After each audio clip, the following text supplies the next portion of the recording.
Yeah, I think we are recording. Yeah.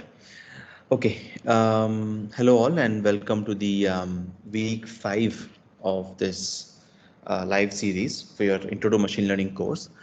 So I plan to do today the assignment 4 questions, and in case you have any doubts, you can get clarified, them here. And I planned some discussion on Lagrangian, why that is important, how does it help, and etc. And something on kernels. So let's see, if it's useful, or if you're more interested, we can delve deep into that. And some previous questions on SVMs, just to get the ball rolling. Yeah. Um, Okay, so week 4 questions 1 to 4 are based on this question. So let's start with this. Um, so what's given here first is that the a spam filtering system has a probability of 0.95 to classify correctly a mail as spam, and 0.1 probability of giving false positives. It is estimated that 0.5% of the emails are actual spam mails. Now, once given all of this, can we write what all symbols you would use, and what values do you have? Can someone help me understand how to formulate the problem?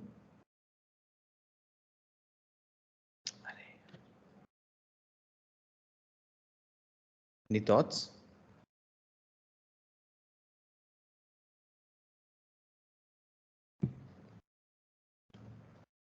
So you can open it side by side and see, what all do we have from the question. Anyone wants to volunteer?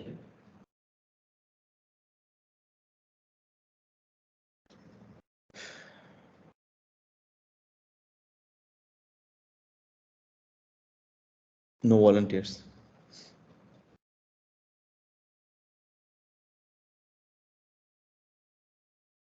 Given probability of plus positive given spam is point.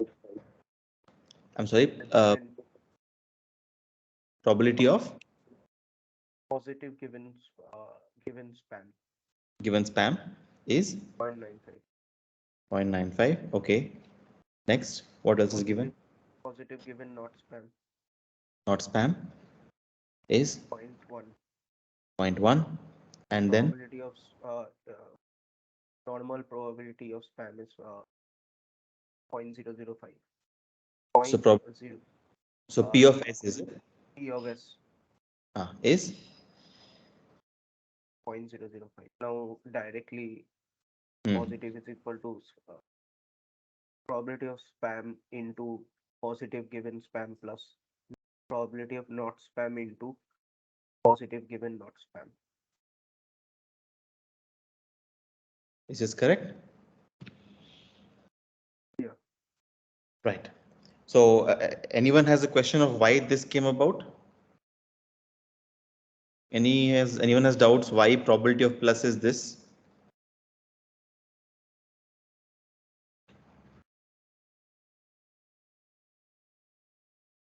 No? No, sir. Okay, good. So this becomes 0.95 into 0.005 plus probability of plus given S bar is 0.1, and probability of S bar is just 1 minus this, right? So this 0.995, right? And you will get this answer to be this 0.10425, right? So this is the first question answer. Is that clear? Sir, one question. Yeah. The statement doesn't say that it is a spam mail and it is classified as a spam mail. It just said, if you see the opening sentence, Hmm. a spam filtering system has a probability of 0.95 to classify correctly a mail as a spam. It received an email and you want to indicate it as a spam. Hmm. So whereas you are taking given it is a spam. Plus How do we given come to spam. that?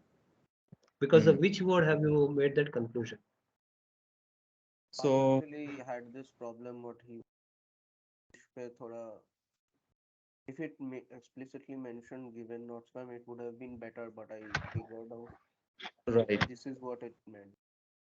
Right. Um, so yeah, I understand the confusion. And let me write to them to probably give this as grace or whatever. But I understand the confusion. One hacky way to to do such things is basically figure out what all you need to solve and then correct for the you know uh, English that is present here. But you're right. I understand the confusion though. Yeah, Okay, sir. Thank you. no worries. So I'll ask them and let's see. If they agree and if this is something that could work. Yeah. Okay. Okay. Good enough. Then what is the next question? Find the probability that given a mail classified as spam by the system, the mail actually being spam. So what probability do we want actually in terms of the symbols that we have defined? Spam by means given positive. S given positive, Positive. right? Yes. So at least here the English, I mean, is very clear. So we are saying given a mail is classified as spam, right? So that is it is positive. Now we want to know whether it is actually spam or not, right? And how would we solve this?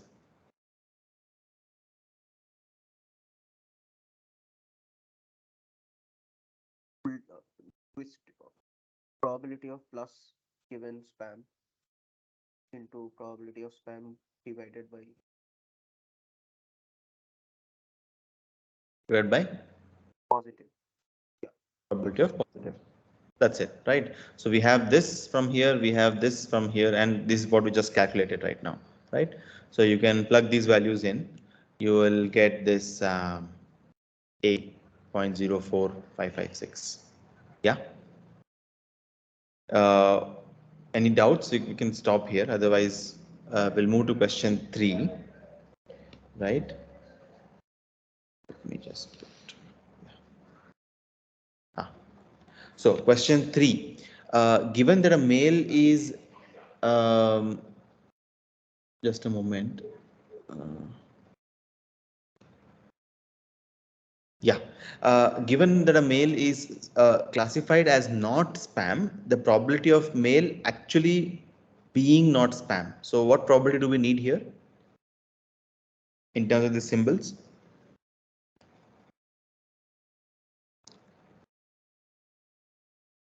Anyone? It's probability of not spam by negative. By negative, right? That's it. So that is, we know it is not spam. What is the probability that it is actually not spam, right? So and you can again apply the Bayes theorem in the same format, right? And you will need, I mean, this will become S bar, probability of S bar by probability of negative, right? So do we have this with us? How do I calculate probability of negative given spam, not spam, So not classified? 1 minus 0.9. 1 minus 0.9. 0.9, Point Uh, one zero. Sorry. right? 1, right? And that is because it's 1 minus probability of plus given S bar, Yeah, correct. right? Yeah. So that we know. Then probability of S bar again same, 1 minus probability of S, and probability of negative will just be 1 minus probability of positive, right? You can plug that in, you will get is whatever 0.997. All right. So one question, shouldn't this, so probability of S bar given negative, can I write this as 1 minus probability of S bar given positive? Is this equal?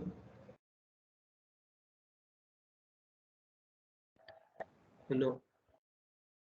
No, right? Because in conditional probability, whatever the conditioning variable you have, It over has to that, be same. right, that is the probability distribution, right? So basically, whatever you define over the f, or let's say f is a conditioning variable. So in this case, this will not be equal to this, right? Rather, it's going to be equal to, again, as people said, 1 minus probability of s given negative, right? So this has to remain same. So conditioned on negative, this classified as spam or not spam, that becomes a probability distribution. So therefore, the sum will be equal to 1. All right, that's the idea. Okay, that's question 3. Question 4. So let's solve it here only.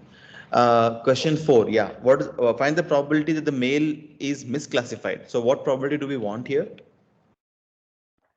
in terms of these symbols? Let me just make it. So question 4, probability of misclassification, right? How do I express this probability? What do I need here?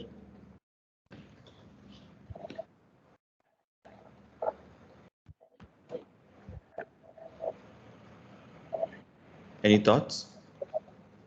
Probability of a false positive plus probability of false negative. False positive. Okay, and that becomes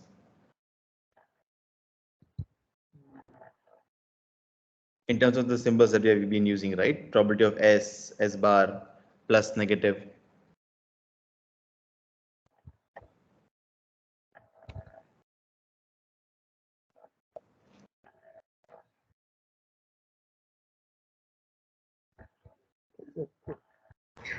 Uh, So plus on S bar plus one S bar. Yes. plus Probability of S slash negative.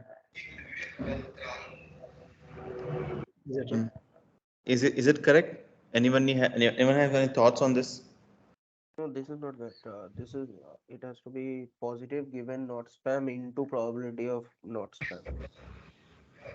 Into Plus spam. Okay, plus plus probability of spam into probability of negative by E given spam.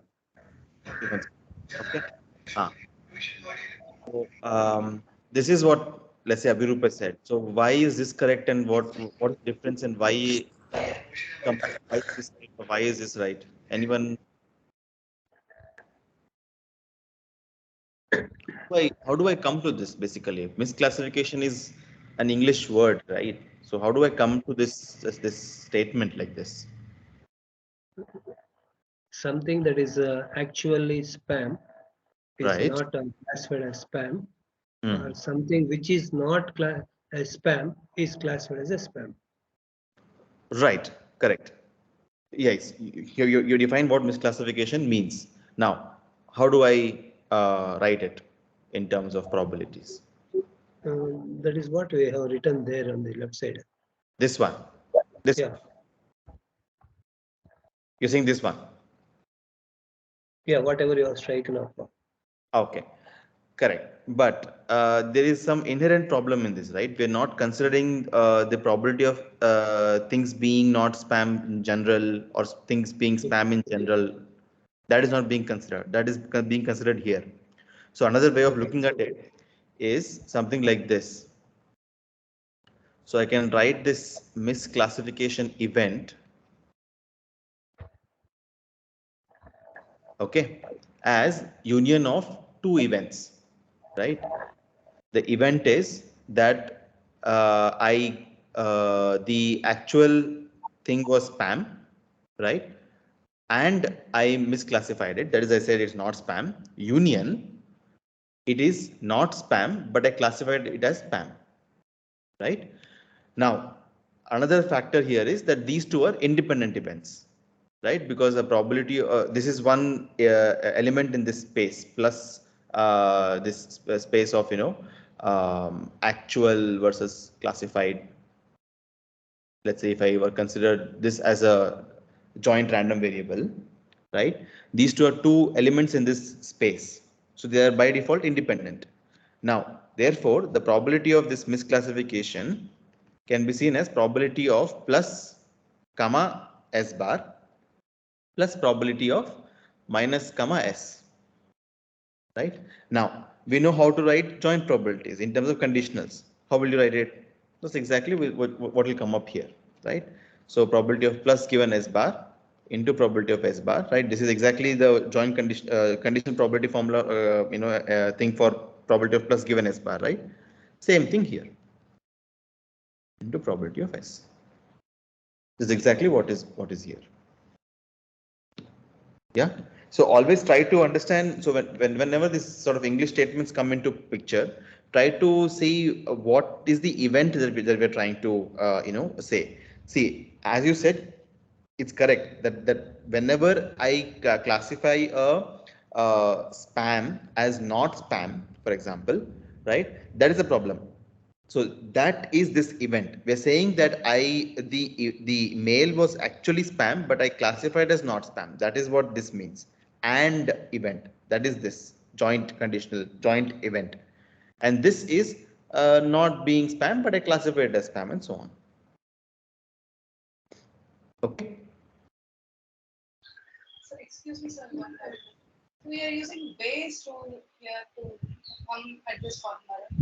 So why are we not using the denominator, like the evidence? There should be divided by P of plus, and here it should be divided by probability of minus. Why are we not using that? Why are we ignoring the denominator? No, but there is no need of Bayes rule. No, what is Bayes rule talking about? Bayes rule talks about the idea of, like, let's say if you have a conditional probability, you can write it in terms of the reverse conditional probabilities and respective terms which come out as prior and evidence, etc. But that's not the question though here, is it? Right? Yes. So the question is, what's the probability of misclassification? So given, let's say, this scenario where we have a classifier which does all of this, you want to know what's the general level of misclassification probability that it will do. That also depends upon, as some people mentioned that this is there, but it also depends upon how many things are actually spam or how many things are actually not spam, right? Because that gives a weightage to the problem, to the classification.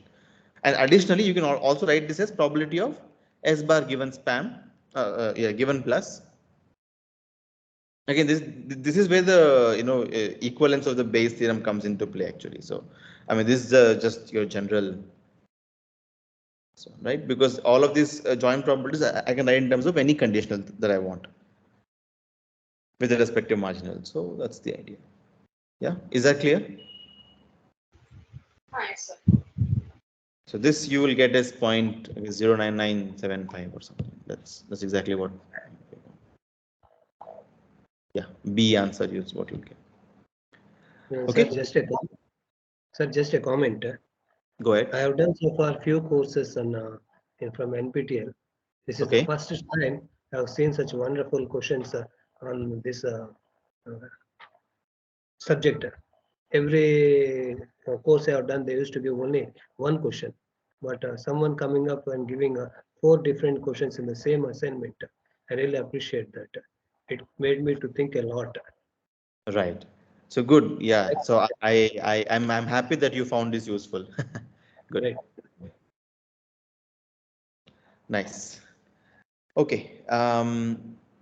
Fine. So now, yeah. So this question: what is the naive assumption in the naive based classifier? I guess this is very clear.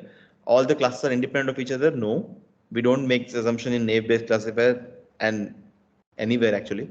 Then all the features of a class are independent of each other. True, because we are saying that if a class is given, that given a class, all the features are independent. And this is exactly what this statement means. All the features of a class are independent of each other, right? Then most probable feature for a class is the most important feature to be considered for classification. No, right? This is not true, because what we are doing in naive-based classifier, we are trying to look at every feature, and every feature's importance is actually being used in. So every feature has a say in the final classification rule that comes out to be. All the features of a class are conditionally dependent on each other. That's obviously not right. Okay, so hopefully no doubts until now. Let's move on to the sixth and seventh question. So we have this data set which is having three features A, B, and C, and by the looks of it, they are binary features.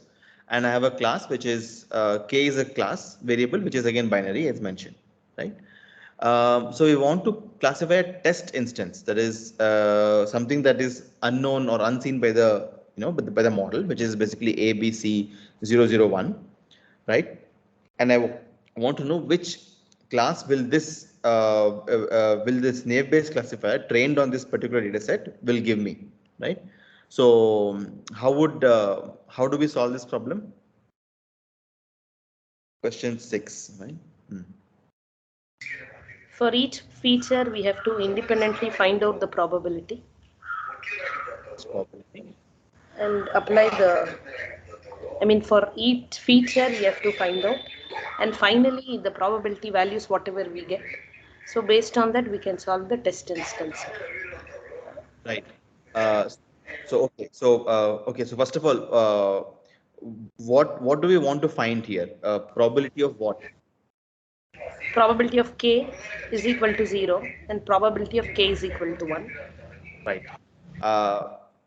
Given something, right? Or no? Given X, given our test vector.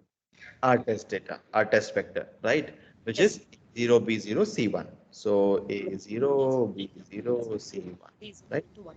Yes, sir. Right. Okay. Now, so for this we can apply the Bayes rule, right? Or the idea of Bayes classifier, right? So then this turns out to be what? Can anyone help me fill the expression here?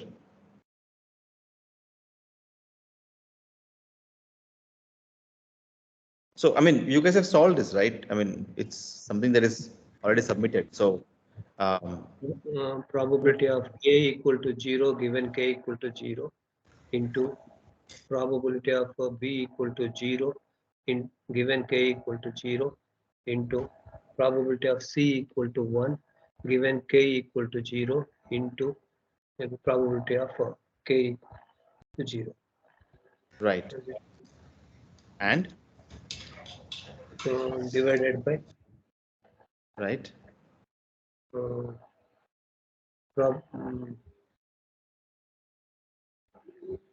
Probability of a equal to 0, b equal to 0, c equal to 1. This is something. Right. Okay. And then, so how do I get these probabilities? How do I get P of a probability of A equal to 0 given K equal to 0? From the table, you take you take only A and K columns and see for what K equal to 0, how many of them, sorry, for different values of A, no, 1 minute. Probability of A equal to 0. You said A equal to 0. See how many of them have K equal to 0 and how many of them have K equal to 1 and take the probability. So, so for this expression, probability of A equal to 0, K equal to 0, given K equal to 0, which three rows do I have to look at? For A equal to 0, you have only 2 rows. That is 1, 2, third row and sixth row. Okay. First take K0, then do. Right. 1 by 3, because A equals 0 and only one place only A equals 0, so 1 by 3. 1 by 3, right? So because see what the idea is, what you want to find the probability that A takes a value 0 given K equal to 0. So okay. Right. So these three row number, let's say 3, 4, 5. In these three values have how many of the rows have A value equal to 0? So that is one third. So this probability is 1/3. That's the idea, right? Similarly, you can put all of these values. So probability of B equal to 0 when K equal to 0 is, let's say, again 1/3, and 1/3, and C equal to 1 we want. So that is again 2/3, right? And then what is probability of K equal to 0? Just the usual probability of K equal to 0. So it is basically saying 3 by 6. half, right? Okay. Now, how do I solve this one then? How do I get this probability? Probability of A equal to 0, B equal to 0, C equal to 1. For both K0 and Immaterial. K0, That is I'm sorry. immaterial. That is immaterial because we'll be comparing. Right. So there are two ways to solve this problem. One is getting the actual probabilities in the first place. So what will that involve? I have to find out this probability, right? So that is basically again same like this. You will basically expand this, right? And you will write this as okay, leave summation. Okay, summation probability of A equal to 0, K equal to let's say small k, probability of B equal to 0, capital K equal to small k, and probability of C equal to 1, K equal to small k into probability of K equal to small k, where small k takes 1, 0 and 1, right? This is how you would solve if you wanted the actual probabilities, right? But because we are only worried about what class I need to, what is it called? Move them, right? So if I just compare the probabilities of k equal to 0 and probabilities of k equal to 1, given the test data set, whichever is a higher probability, I will just assign to that, right? So now, so I can write this, k equal to 0 given a equal to this our set, whatever we had, as proportional to this first or numerator that we have, right? A equal to 0, k equal to 0, and all of that stuff. And then probability of k equal to 1, again given the same test set, is again same probability of a equal to 0, but conditioned on k equal to 1 and so on. Now you can just compare whichever of them have the higher value. That will get the that will be the class for the test instance, right? And you will see that I think probability of k equal to 1 turns out, I mean, this is twice as more than this one. So you will just classify that k will be 1 for this test example. All right. Is that clear? Any thoughts? Any doubts?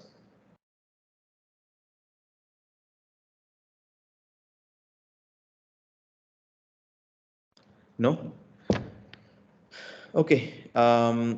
Question 7. Yeah, probability of k equal to 0. I'm sorry. Question 7 should have answer 1 by 2. Yeah, I understand the. Yeah, this is 1/2, correct? I'm sorry. 1/2. This 7. also seems to 7 years. Why is 1 by 2? I don't like from data set I am getting 1/2 if you Right. So I'd like to implore you for 2 minutes. So see, the idea here is um, question 7. Why answer is not 1 by 2? So see, what are you asked is you're asked this probability of k equal to 0, a equal to 1, b equal to 1, right? Yeah, okay. Now the thing is, yes, I understand that you can just filter out the table and look at equal to 1, b equal to 1 rows, and then look at the probability of k equal to 0, right? But uh, there's a bit of an issue in that. What is that issue? Can you think a bit more on this? Why is it not the C, right thinking C, about the problem? you have to see the C probability also. So Mhm. two part, no?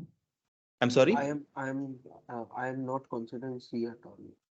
Means whatever be it, I'm taking those. Right. So what he's saying is, see, in this table, there are two rows where A equal to 1 and B equal to 1. So that is this row and this row, right? Because that's how conditioning works ideally, right? You condition on whatever data you have. So basically you're saying whatever C is there, I don't worry about it. I just want to know wherever A equal to 1, B equal to 1.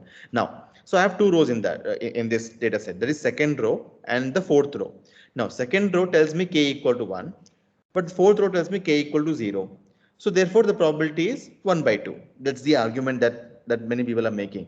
But can you think about why that would be, is that right way of thinking about this? No, C probability is high means then we have to, what is the C probability of 1 and C probability of 0? That will make more impact. We are What's the probability of marginalizing C. In this case, C? we are marginalizing C. Right. So whatever the effect of C is, that will be lost in that case. Somebody who were trying who said about the C effect, right? So C will get effectively marginalized at the end of the day. So you will not look at the effect of C at all. But even then, this is not right. Why do you think so? We have to consider the probability of k when k is equal to 0. That probability we have to consider. Yes, a little bit yes, but No, okay, with that also, I have done the other way also by inverting whatever base is. us- From okay. that formula also it's coming half. I I mean equal to probability of A equal to B, AB given K into probability of K equal to 0 by probability of AB. okay. So let's try to solve this, right? So using base theorem, we'll try to solve it, and we'll see if answer is half or not. Okay. So Okay. let's say this comes out to be A equal to 1 Equal to given 1. A equal to 0 into probability of B equal to 1 given K equal to 0 into probability of uh, K equal to 0, right? Divided One by, second, I have a doubt here. go ahead. Uh, why not? Why not? Means how do you break? That means I went wrong out here. You are doing equal to 1 given K equal to 0 into probability of that. I did probability of A equal to 1 comma B equal to 1 given K equal to 0. No, but see, this is, I mean, under the naive Bayes assumption, right? Oh, naive Bayes assumption. Acha. But in normal scenario, in normal, if I don't take that assumption, then is my thing is correct. Means A equal to 1, comma B equal to 1 given K equal to 0. In normal scenario. Huh? Correct. Yes, you will have to look at the joint because Uh, let's say if Acha, there. now I get it. If you solve it my way, without the naive Bayes assumption, answer will come to half. Uh, Okay, okay, so fine, uh, got with it. naive Bayes assumption, it is coming as one third or two third, whatever be it.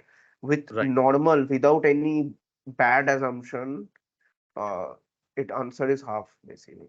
right. So I mean, naive assumption is what we will use here.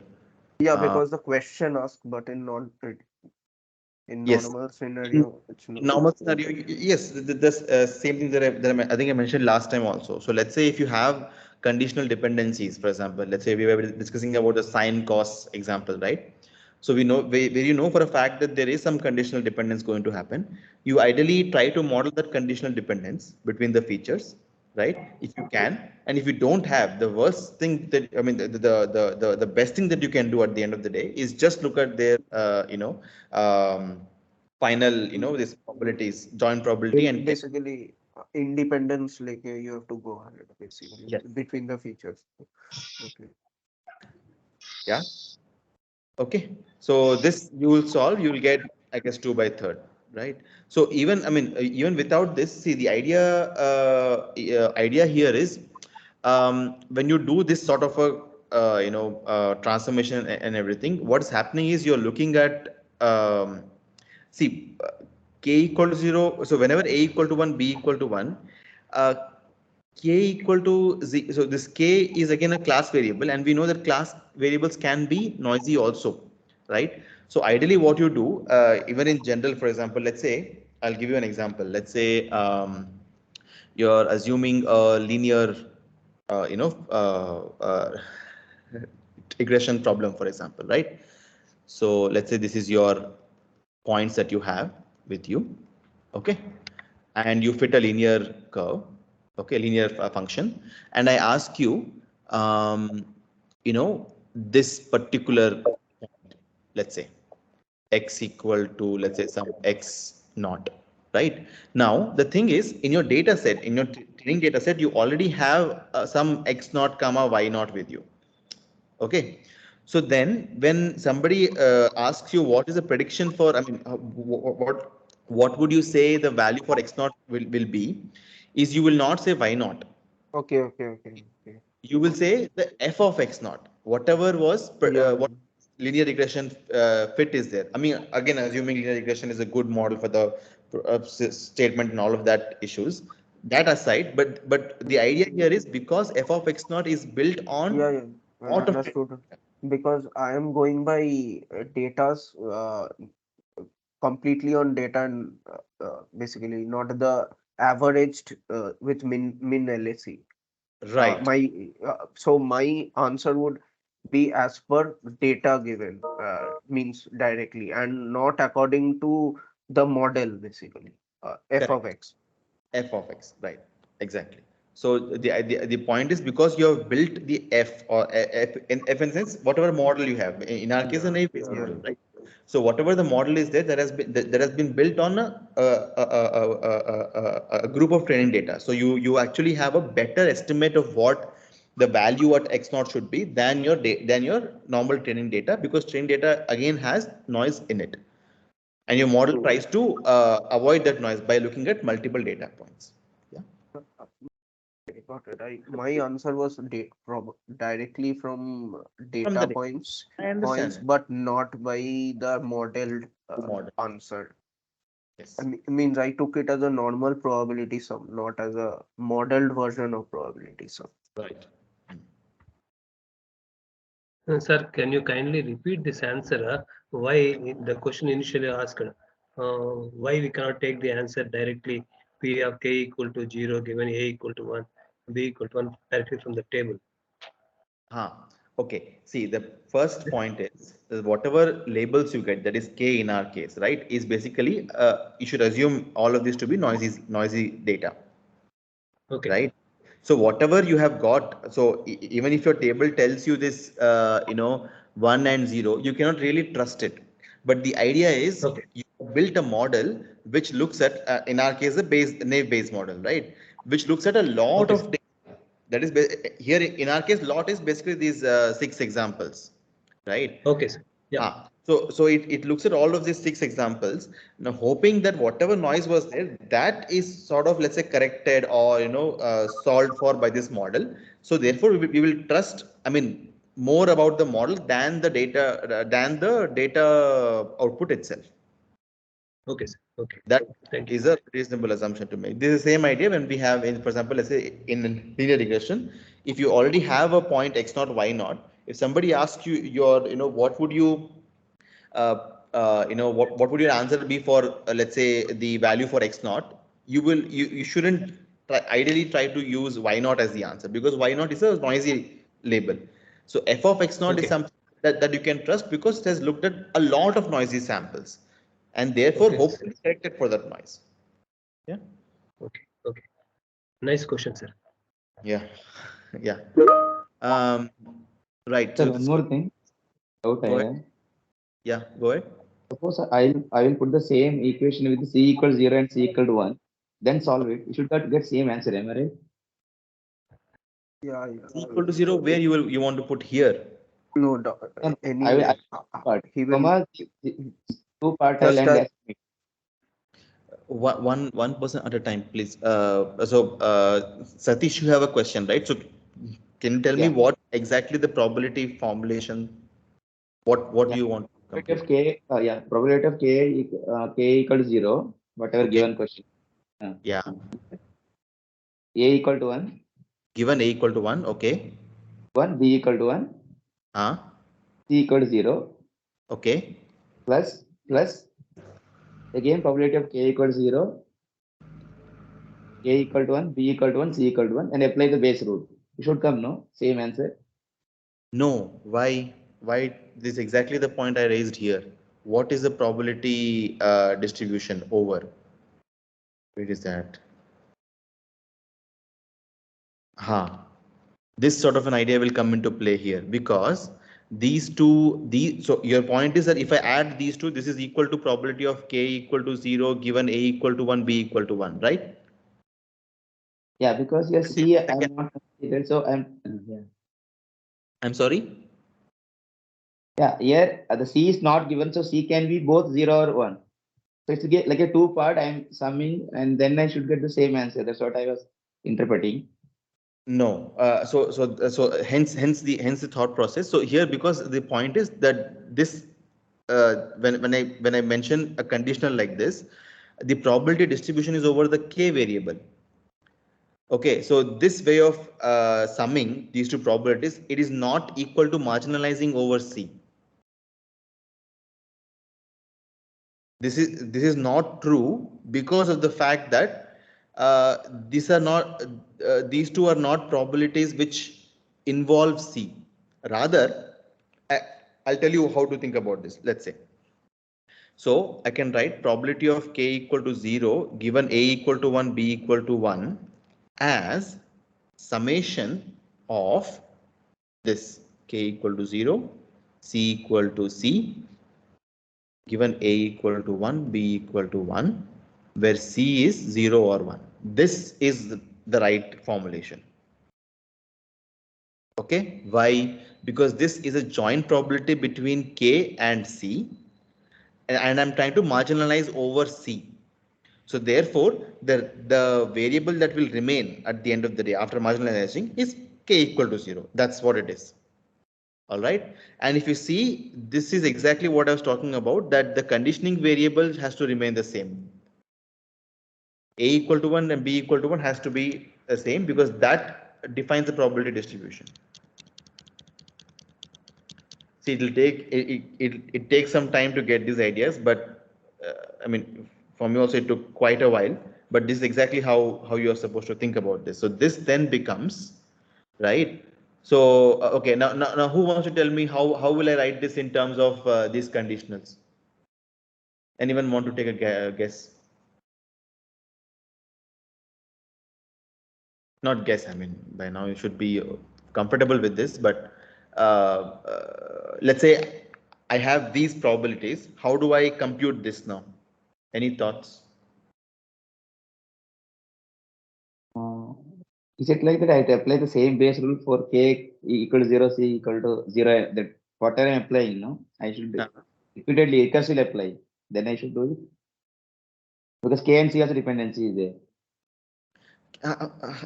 Okay, no. So 1 second. So from this step to the next step, you give me the formulation. How do I write this formulation?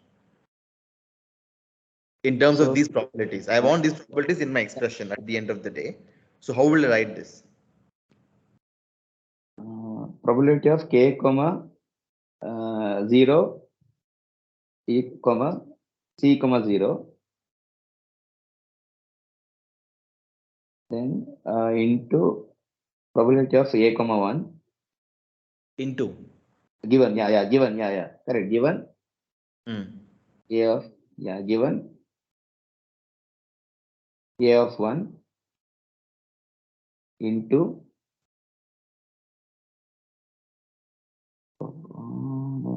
okay. So what you're doing is you just expanding the summation, right? This is just sum of two terms, that is k equal to 0, c equal to 0, and with c equal to 1. That is fine. Yeah. That's exactly the what summation is saying. But that's not what I'm asking though, right? What am I asking? I'm asking in terms of this conditional probability. See, okay, do all of you agree that this probability is different from this probability? Yes, that is exactly this. Yeah. So is this equal to this? Who doesn't agree to this problem? My claim is it is not equal. Is there someone who doesn't agree?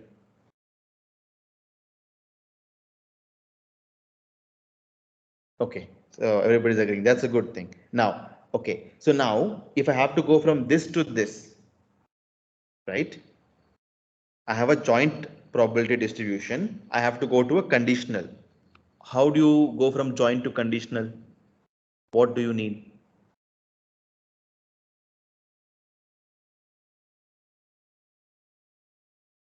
So let's say probability of x comma y. Very simple, just x and y. Is it equal to probability of x given y?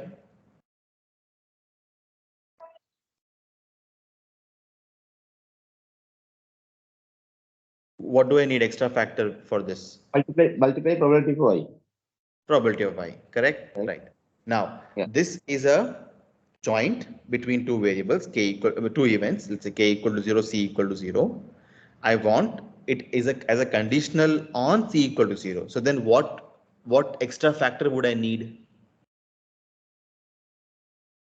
Multiply with the probability of c equal to 0. That's it, right? So this will just become k equal to 0 given a equal to 1, b equal to 1, c equal to, let's say, small c. Okay, into probability of c equal to small c, given a equal to 1, b. This I'll have to think, but okay, but you got the idea. So therefore, We got this it. so this sum is not equal to this. You have to multiply this with probability of c equal to 0, probability of c equal to 1. Then this becomes equal to this. All right. So last lecture we did this conditional joint conditionals, right? Where you have a joint distribution which is also condition. So then how do I get the Bayes theorem in that scenario? So just go through that proof. That's this exactly what we are doing there also, right? So is this clear, Satish? Yeah, it's clear. So, yeah. Okay. Okay. Yeah. So this is a valid confusion. This is exactly what I had for quite a while, but this is how it works out, right? So always, whenever you have this sort of, whenever you want to introduce a variable into any probability expression, first take the joint distribution and marginalize over that variable, right? So to compute this, I'm saying I want c also in this expression. So how do I add c into this expression? The first step you need to do is you take c equal to small c, marginalize over c. Now whatever you want, from there you start. Whatever you because you have a joint distribution. Once you have a joint distribution, you can work with conditionals, you can work with marginals, etc., etc. You can do. Okay. Fine.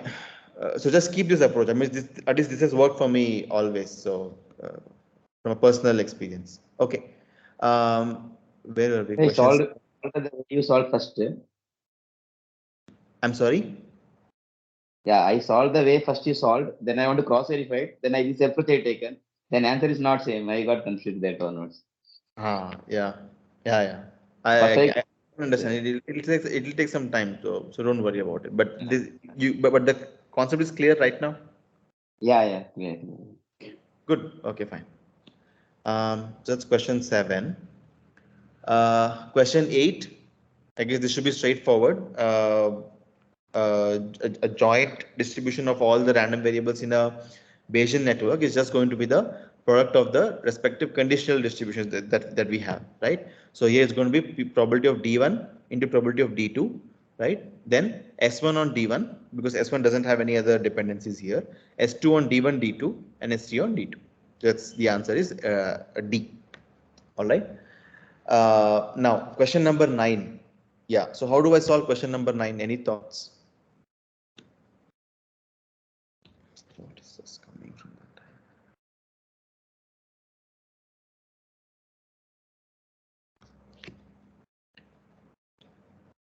Question 9. How do I solve it?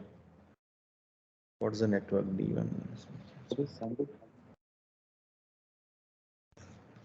I'm sorry.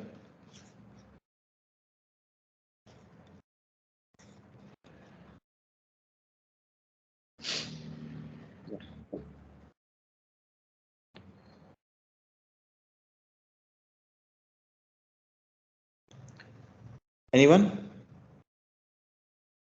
That is the probability of S1 given D1 multiplied by probability of S1 plus probability of S1 given D hash multiplied by probability of D hash. So S1 given, what did you say? Just a minute, sir. I have to see there. Yeah. Huh. So Probability probability of S1. yeah. S1 given D1 multiplied by probability of D1 Right. plus probability of S1 given D1 hash multiply by probability of D hash. Right, this is how you'll end up solving it. All these values are available. Just plug it in. You will get this 0.48 whatever. Right now, so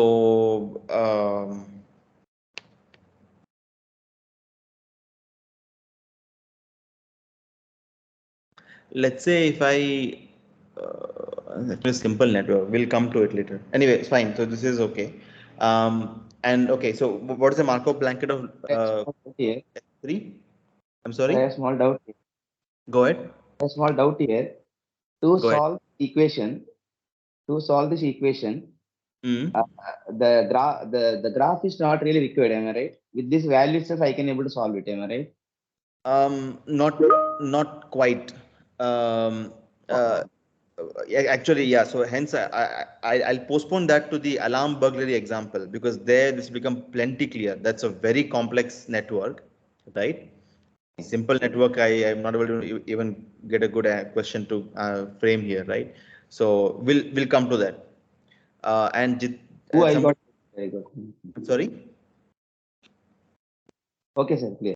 Yeah, and somebody asked, I think just now, what's the use of the blanket? Yes, we'll come to that. All of this will be answered in the next the alarm example. But anyway, what is the Markov blanket of variable S3? So in general, what is the Markov blanket of any node in this Bayesian networks? Last time we covered this, right?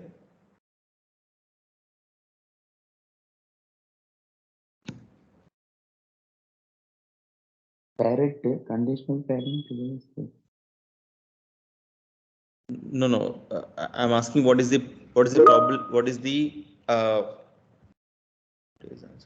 yes. So parent and child's parents, right? So that's the Markov blanket. So here S3 has a parent, yes, that is D2, no children, and therefore no children's co-parents also, right? So at the end, it's just only D2. So D2 is the right answer for the Markov blanket. All right, fine. Now let's look at this Bayesian network, or not.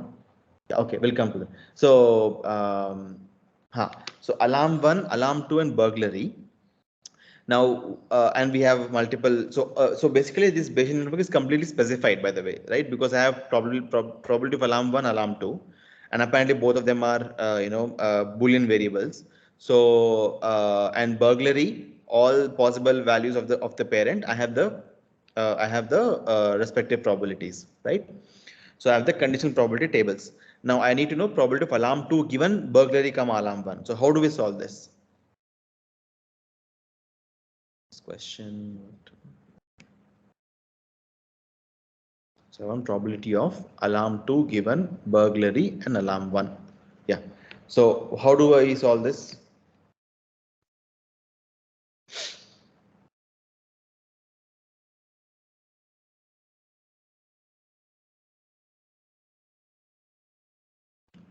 Go ahead. I mean, you guys solved this one, right? As part of your submission. So what approach did you take to solve this problem? Or did we use ChatGPT or something?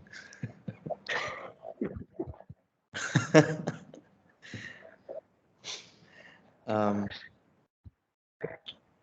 Take the joint probability of B comma A1 comma A2. okay, joint probability of B, A1, A2, and B, and okay, then B.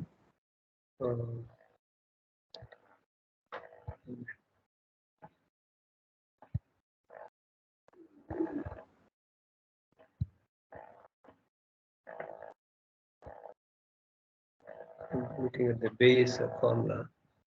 right. So how do I apply Bayes formula here? Probability of Probability A. A given B2. A2. Yeah. I'm sorry. Probability B1 comma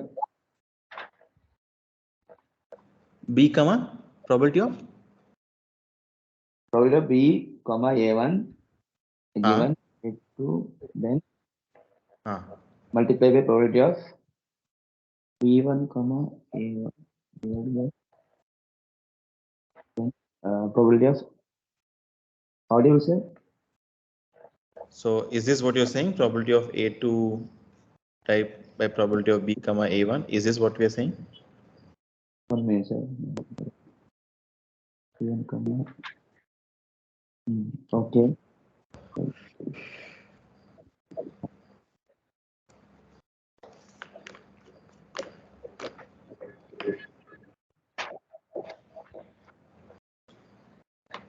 Is this correct though?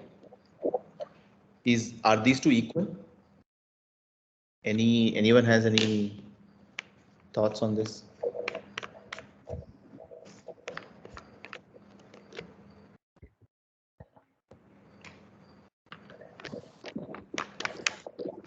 They are correct, sir. Correct. Correct. As per base theory. Awesome. Good. So yes, they are correct.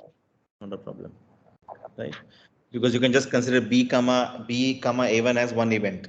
B comma A1 is, let's say, some X.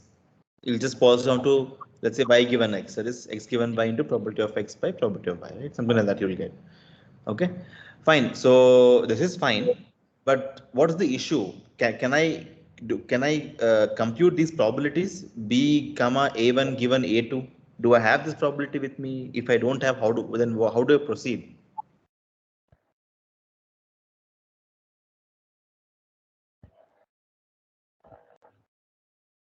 Let's see. Then we have a joint probability, sir. Probability of B comma A1 comma A2. Okay. So that I've written here, right? That is this thought process. Yes. Let's. So how do I proceed from here? Yes. So first compute joint probability of A1 comma A2 comma B and then divided by probability of B comma A1. Okay. Now, can I compute this probability? That is easy. That is multiplying all the conditional probabilities of Bayesian network. Okay. So for this Bayesian network, what is the joint probability distribution formula? That's exactly what this question was asking here, right? The joint probability distribution in terms of conditional probabilities is basically just the respective, conditional probability distributions product, right? So here, what would this turn out to be? How do I write? What is the expression for this?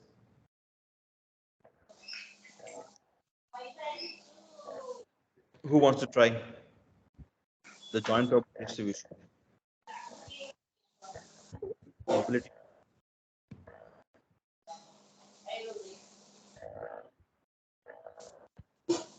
There is a Probability probability of A1. B given A1, A2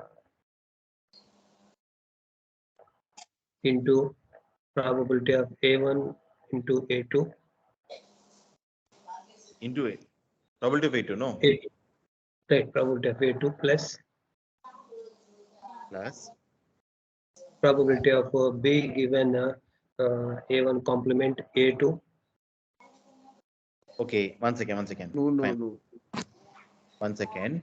See, this is a random variable. These are all random variables here, right? So this is it.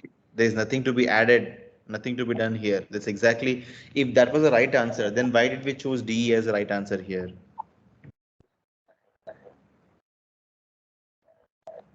Right? Why was question 8 answer D? Because we said the joint probability distribution of D1, D2, S1, S2, S3 can be seen as this respective probabilities. Right? Same question here. Okay. What is the joint probability of A1, A2, B? This is going to be the conditional distributions respectively. Now, because A1, A2 don't have any parents, their Markov blankets basically, I mean, not Markov blankets, but they have no parents. So there's no conditional probability distribution at all. That's it. This is the expression. Right? Now, what we want to know,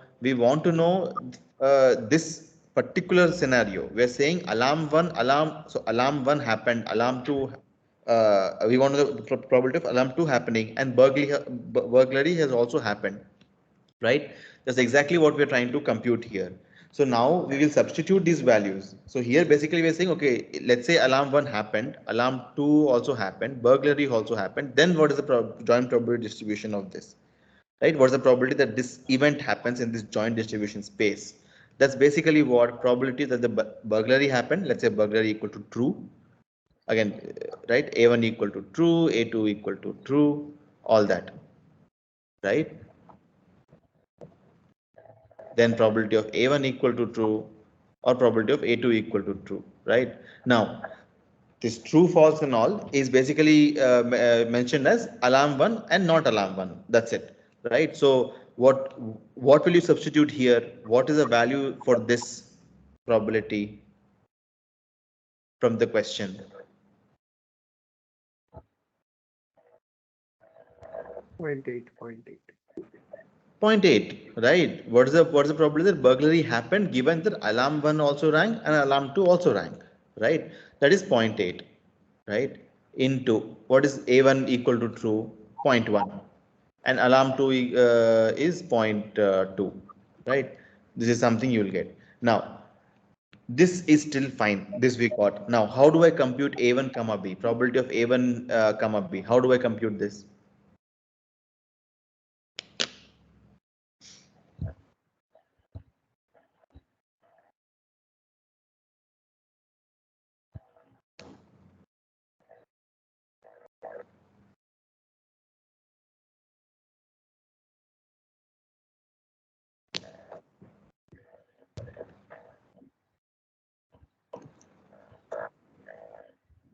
Marginalize, I'm sorry. marginalize formula. Some marginalization formula. Marginalize what? Okay, what would be C marginalized in this? A2. A2. So probability of A1 comma B is a marginal over the joint distribution, right? Where the marginal is over only one variable A2, right? Because I want to joint distribution of A1 comma B. So all the effect of A2 should be removed, which is exactly what marginalization does. So now how do we solve this? What all A2 can take? A2 can take either alarm rang, alarm didn't No ring, one. simple values only, right? Now, so therefore, what does it mean? It means I'm looking at probability of A1, A2, B plus probability of A1, A2 bar or not, or whatever you want to use a symbol, right? Comma B. That is basically A1 rang, alarm 1 rang, alarm 2 rang, burglary happened. Alarm 1 rang, alarm 2 didn't ring, and burglary happened, right? Now, how do I compute these two?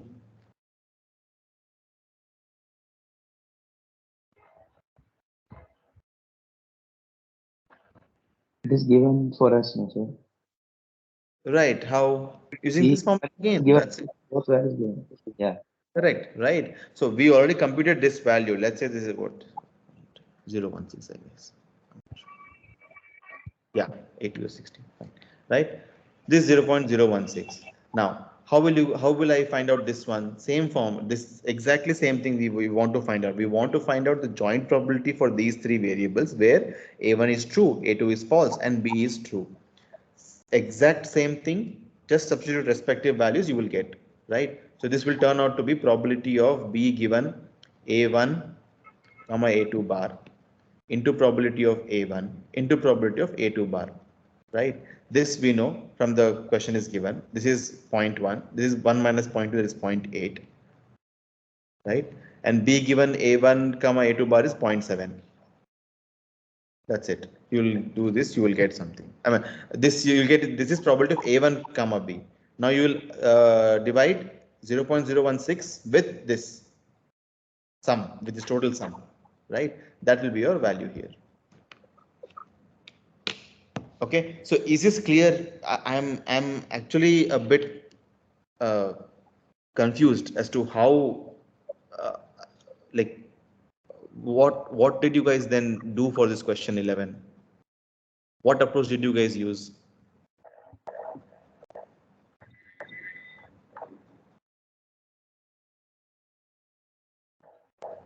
Because these are actually good problems. I mean, a based network takes time to understand and understand this joint thing and conditional everything. Then Sir, what? generally a rule of thumb is always start from joint distribution and expand into conditional distribution in Right. to our convenience. Start Correct.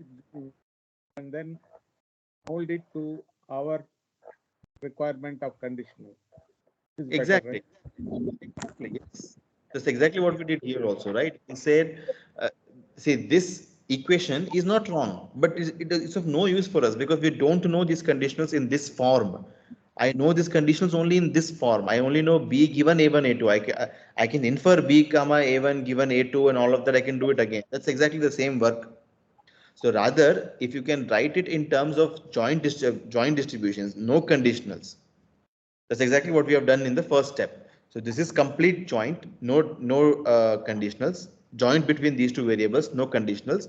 Now, because I have complete joint distribution, I can use Bayes network to infer all this to get all these probabilities. Now, and any joint distribution which with any random variables missing is the summation, is the marginal over that random variable. That's exactly the idea we applied here. At the so in Bayes network, at least the one way of solving it is you always try to get this expression, you always try to get in the terms of the joint distribution.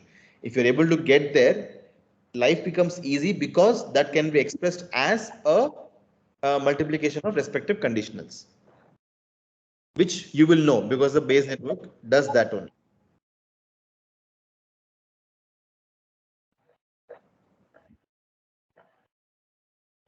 Okay. um, so this is question 11. um, and Yeah, okay, let's go to question 12.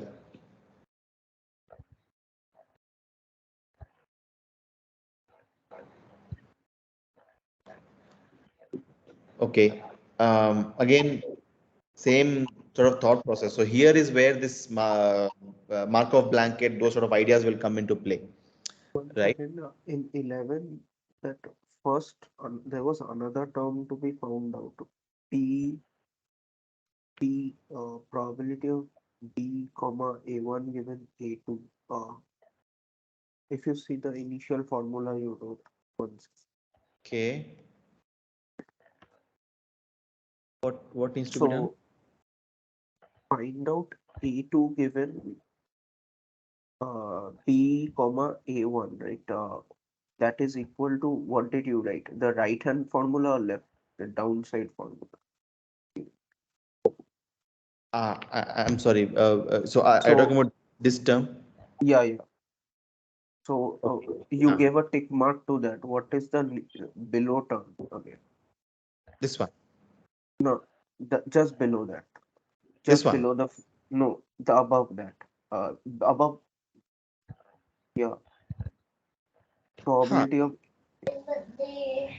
So no, that's I basically. meant, yeah, this term. So this is this, right? 0.016. One second. This is Probability. exactly what we calculated here, right? We said what is the probability that alarm 1 rings, alarm 2 rings, and burglary happens? Yeah, this is that term, but what is by something? What is that by? This one. Yes. Uh, That's probability so of A1 comma B, no? This is from the usual conditional distribution formula, no? B comma A1. That's the conditioning variable. That becomes probably the division probability, right? yeah, I'm not getting where this came from. Like, Ah, okay, fine. So what is probability of X given Y? Can I write this as probability of XY by probability of Y? okay, from that Right, intersection probability of X intersection. correct. So Y is basically a intersection over these two probability, these two random variables. Uh, So this okay, becomes probability of all three intersections, that is A1, A2, B, and then Y is again just this probability of A1 comma. That's it. Yeah. okay. Just a second, I'm taking a snapshot so that I don't have to open video. So I mean, all of these are we give it as a PDF, no? All of this is available in uh, the work log. All right. So question 12. I'm sorry. Who?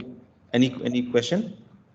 Yes, sir. You are telling us this is available in workflow. Where I can find this one? This water sheet you are preparing, no, now writing. Can I find somewhere in it? So I guess this is what this is, right? So if you click on that, this is my sessions, right? And this is a presentation, the folder link. So if you go here, you will get all the weeks. So whatever I have scribbled in each of the weeks, that will be available as PDF here. All right. Okay. Okay. Yeah. Yeah. Okay. Fine. Let's go to question 12. Sir, can I have one more small question on that? Yeah, go ahead. Can you open the same where you written now that equation? This Yeah. equation. Yeah. Here. Yeah, here only. What is the thumb rule here? Whenever I have the conditional probability, like no, like for example, probability of A given B, something like that. Okay. So I can always rewrite it as a joint probability, like probability A comma B. Then whichever the answer is given to us, for that I should adapt and do it. Correct, no? Yes, precisely. Because probability A comma B can be written depending on the condition. It can be A given B or B comma given A based on the graph, whatever given. Correct, sir? Correct. Yes, precisely. Yes, that's the idea. Yeah. Yeah. So if you're able to get it in terms of joint distributions, life becomes very simple because of the fact that Bayesian networks factorize your joint distributions into your conditionals like this, right? So and that is then used to evaluate them. Yeah. Okay. Fine. So yeah, let's move to question 12. Yeah. So here, what do we have? We have a 5-node again Bayesian network. So what we're asking, the values of the condition probabilities are given below. A lot of values here, and we want probability of D, right? So how would we go about doing this probability of D? Any thoughts? So till now, whatever we learned just till now, right? How would I evaluate probability of D?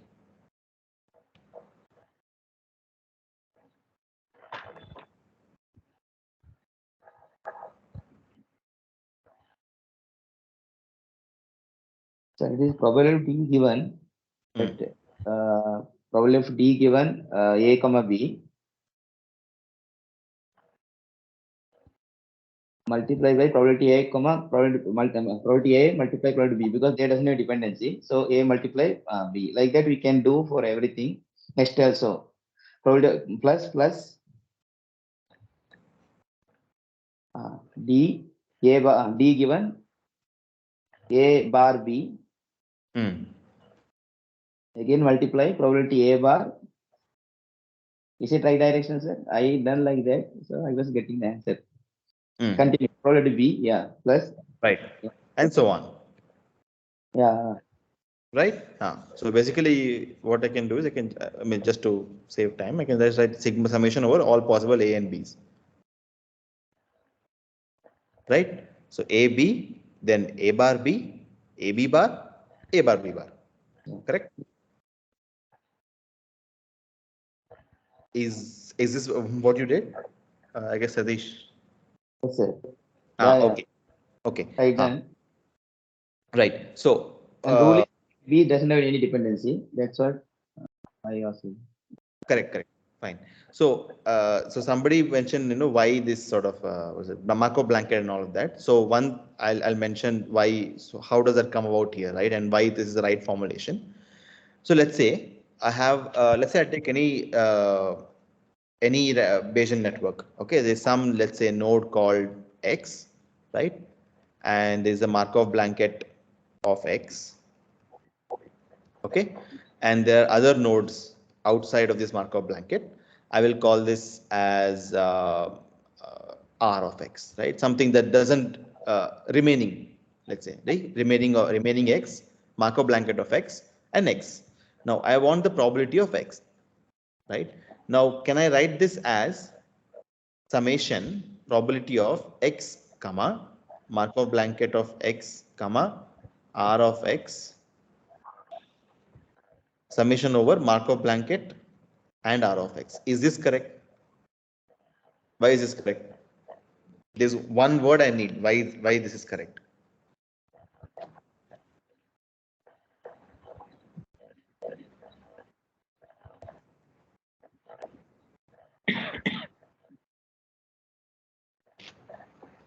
So we're going from a joint distribution to a single distribution. What is that process called? Marginalization. Marginalization. That's it.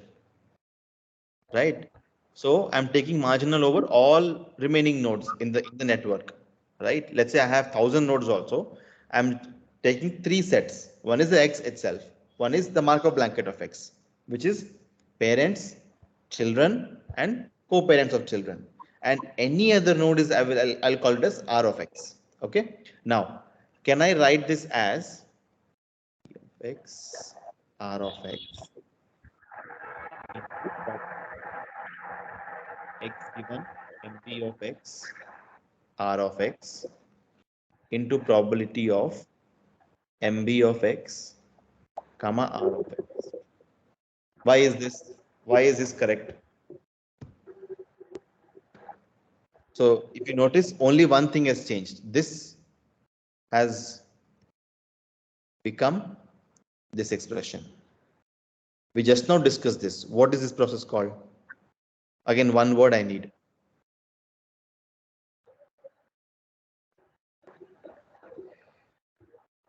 Join to conditional probability. Bus, conditioning, that's it. Right? We're conditioning on all the remaining nodes. That's it. Right? Okay. Now, what is the property of this Markov blanket? Can I simplify this expression as probability of X given Markov blanket of X? Is this correct?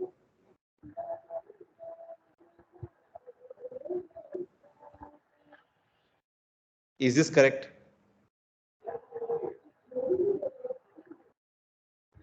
From this to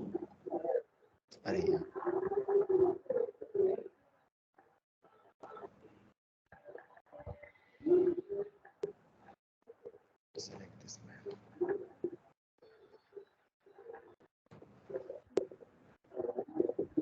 From this to this. Is this correct or not? Anyone has any thoughts?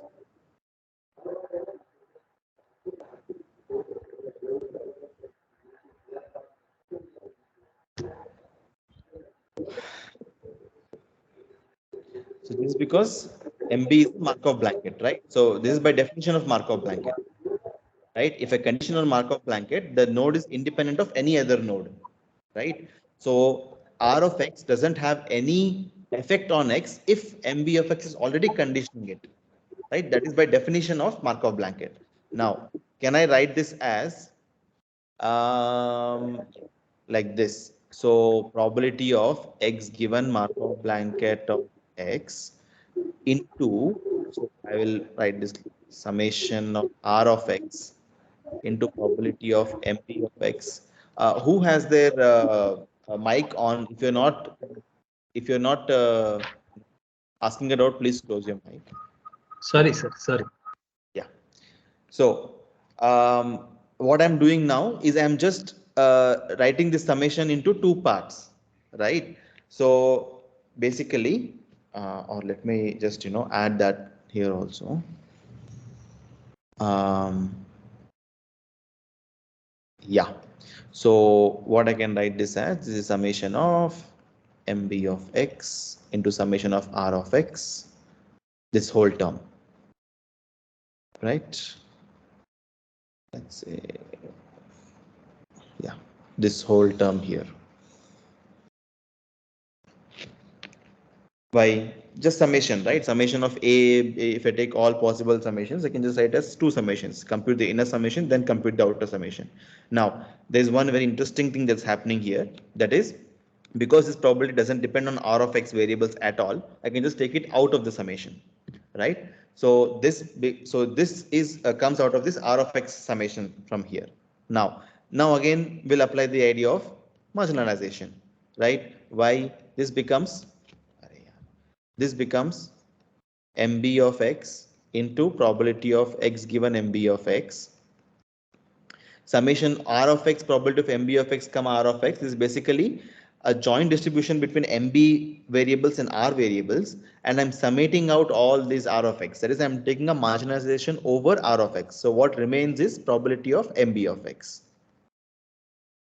That's it, right? So this I can write as probability of X. Now what Satish did was exactly this, right? So that is basically MB of X. Now what is the question that we have? We have probability of D. We want to find out what is the Markov blanket of D? AB, right? D has no children, therefore no co-parents, only parents. That is A and B, right?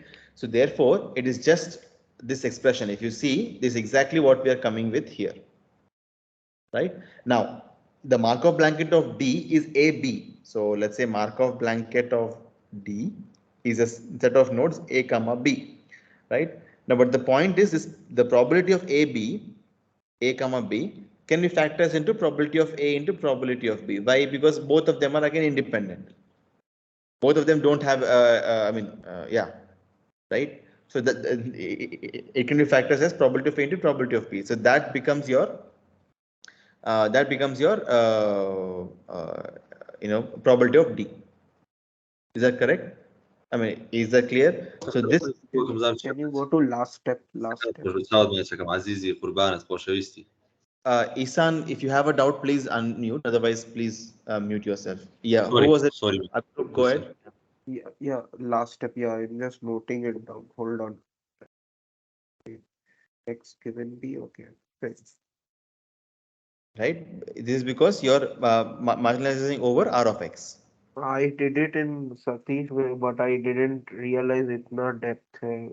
Means there is actual reason because of that. Right. So, Yes.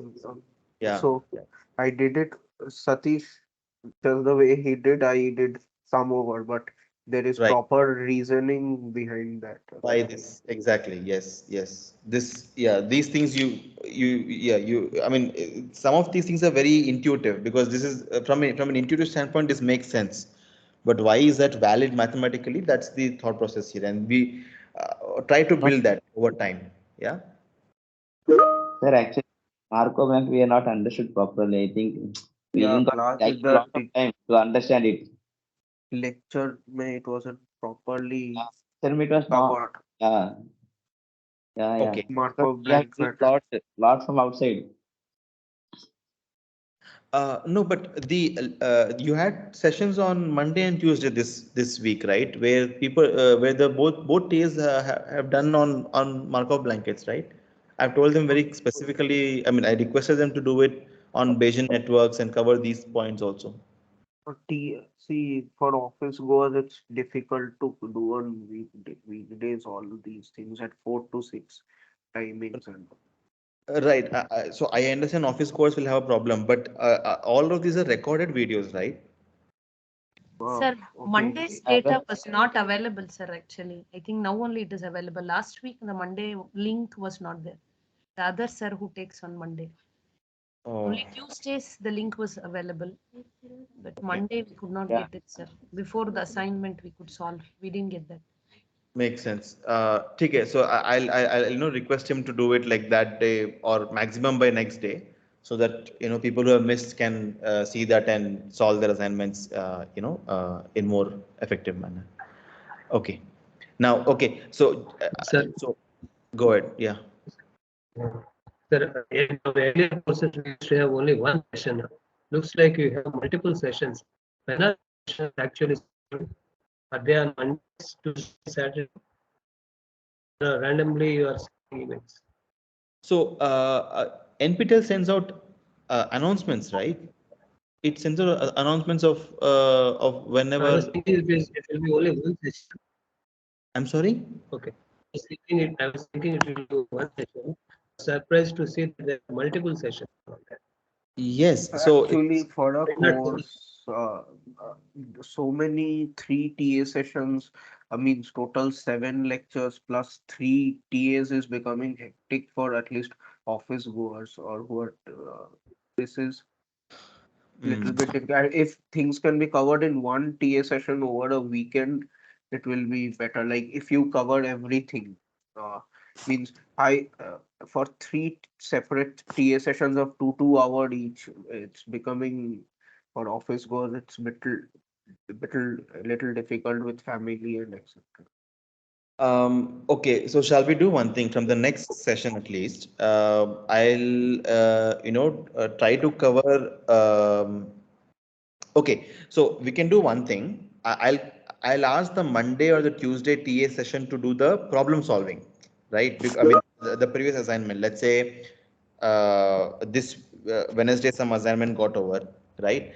So solving that on Saturday. Instead of that, we'll solve it on Monday, and rather Saturday we'll do that the upcoming week's assignments concepts clarification. Is that fair? I have a feeling for passing the exam, that assignment. For example, I cannot attend Monday, Tuesday, and I won't have time. So I think so. You're present. What you're doing is fine because for passing in the exam, these assignment questions, what I've traditionally seen, plays an important role. Like similar kind of things come up in the final exam. So you're discussing that thing is important. I think so. That. Sir, the issue is, for example, assignment 4 is complete now. Right. Assignment 5 is open. So Correct. any discussion tutorial should be related to assignment 5. I'm not saying that exactly assignment 5 questions, but related similar topics. Correct. That So, that so, would. so, so Krishna, the idea that we have been following till now is that I do the previous assignment in complete detail, right? So that any doubts are there from the previous assignment, and then the Monday and Tuesday session we do the let's say for example now week 5 you have this logistic regression SVM. So all of that concept detail will be dealt on Monday and Tuesday. That's the thought process. Yeah, for some reason, no, the last Tuesday, I Yeah. could not, I logged in, but no one was there. I think maybe they are not regular. Tuesday one is, I don't know, maybe others can comment. I No, tried sir, to log in Tuesday all the session three. was there, sir. Tuesday was there, Tuesday huh? session was, yes, sir, it was there. Oh, okay, I'm sorry. Yeah. So we are following this method. If you want to change in that, we can do the change. Not a problem though. I thought would go you discuss assignment questions. Okay. If required, little faster if it doesn't require that much, but I think so. Mm. Covering assignment question is important, basically for passing the final exam. Got it. So let's do one thing. I mean, I also plan generally for 1 hour, so assignment discussion, but it generally overshoots. So I we'll think the 2 days is more complicated. That's why it's taking time. In next right week, in normal days, you finish it in 1 hour. Uh, 1 hour, right? That's yeah, that's the process at today least. it's yeah, And means we are slipping time. No, sir. So many things were not clear to us. It is getting Yeah, clear. yeah, it is very important that basically today's assignment. Uh, Till now, other assignments I didn't get. Means I didn't have too much problem. Today's assignment, I can see it was required. Time was required for today's assignment. right. And next assignment also I'm seeing it's straightforward. So hopefully next week also shouldn't have this problem. Okay, fine, fine. Then this week, let's just go ahead with the we'll discuss this in detail so that things become more clear. From next week, we'll try to keep like a one hour sort of for assignment questions, and then we can discuss anything that you feel require more.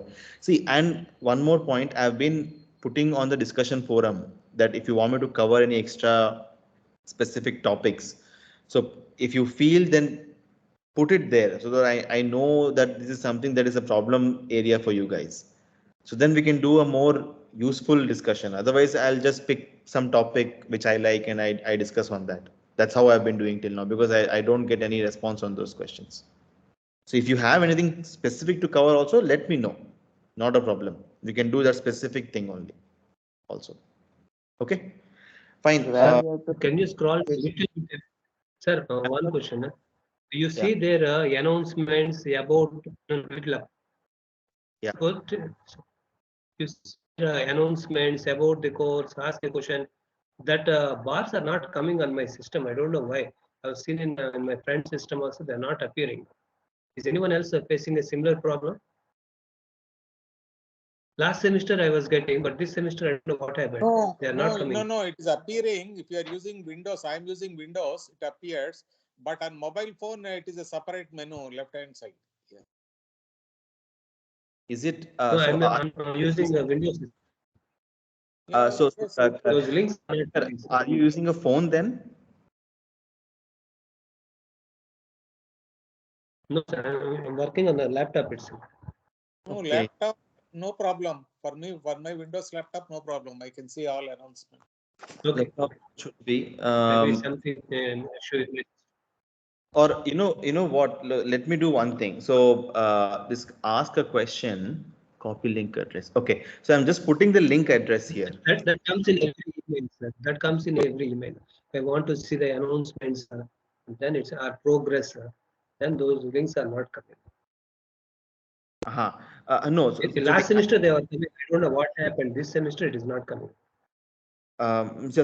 yeah, so I would check different browsers. You know, that's the usual thing because Okay. these things I don't think we can. I mean, ideally shouldn't be a problem. Right. I'm just So curious. I'm just curious if others are also having the same problem. right. So Okay. yeah, and this is the link by the way. So you know, if you're not able to see also, you can just go on the link and see what's the update. Okay, sir. Right. All right. So that's question where are we? 12, right? Yeah. So 12, yeah. So that's hopefully clear, right? And this is the reasoning behind it, and then you can just put all those respective formulas and I mean values, and you will get the answer, right? That's straightforward. Now, yeah. So question 13 and 14. Any thoughts? Any difficulties? Oh, actually, by the way, yeah. So see, I'll give you one. I mean, Markov blanket. You just need to remember two things for a Markov blanket. First is what's the definition? Definition is the parents of the node, children, and co-parent. That's it. Co-parents of those children, right? That is called the Markov blanket of that particular node. So Markov blanket is basically a set of nodes, right? So let's say this example we did mention it last time. So let me just draw the same thing. So A, B, C, and then we had like this, right? D. Oh God. Just go here. Yeah. So we had this A, B, C, D, E, F, and let's say G, right? So for C, the Markov blanket turns out to be so A, B are the parents, D, E are the children, and G and F are the co-parents of this D and E. So all of these are the Markov blanket for C, right? So a Markov blanket is a set of nodes, right? Now, the most important property which is required with of Markov blanket is that let's say the probability of let's say some node, let's say X, given the Markov blanket and any other node, right? Any other node in the whole network, right? That is irrelevant. So basically, let's say again in the same formulation, I'll call it R of X, right? So where R of X is not X, not Markov blanket. All the nodes which are not in the Markov blanket, which are not and not X, if this is the probability, this if you want to compute, this is equal to probability of X given Markov blanket of X. That's it. So given Markov blanket, X is conditionally independent of R of X. This is the main property that you need to remember with respect to Markov blankets. Now, how do you prove it? That's a different question. We're not going there. Just remember the property, because that will be required. That is what will be used in this expression while solving this. All right. Sir, Is this one doubt here, sir? Go ahead. If for the same problem, for the D, if we had a child, then Right. what is the expression? Can you just write the expression, sir? That's all. Okay. So For the same problem, assignment problem. so where is it? Here, right? So I have A, B. Sir, just before going into that one, in the same example what you gave before, there is absolutely there is no other node other than Markov blanket, right? All are A, B, C, D, G, F. All things are Markov blanket. There is no RX. There is no non-Markov RX blanket. is empty. Yes, RX is empty. Yes, correct. Okay. Okay, sir. Yeah. And if you had, let's say, some other I here, let's say, then R of X is this set I. One node in it, which is I. Okay. Now, in this, what will happen? D, let's say F, right? So then what will happen is probability of D is going to be the summation of A, B, and F, right? This into probability of D given A, B, F into probability of A, B, F. This is how it will happen. All right. Now this joint is again, then you will have to split it into different parts. All of that will come into picture. Okay, sir. Okay. Thank you, sir. This is how you will write it. Yeah. Okay. Fine. Okay. Fine. That's question number 12. Question number 13. Yeah. Question number 13. Any thoughts? So what all do we have here? We have in an oral exam, you have to solve exactly one problem, which might be of three types, A, B, or C, which come up with probabilities 30%, 20%, 50%. So what are these probabilities, by the way? Probability of a problem being A, problem being C, B, or problem being C, right? So let's say I'll use a symbol T called type, right? So the probability that the type of the problem is A, probability that the type of the problem is B, probability that the type of the problem is C. This is 20%, 30%, and 50%, right? Now, during your preparation, you have solved 9 of 10 problems of type A, 22 of 10 of type B, 6 of 10 of type C. So what is this in terms of symbols? Can anybody help me understand how will you write this in terms of any probability symbols?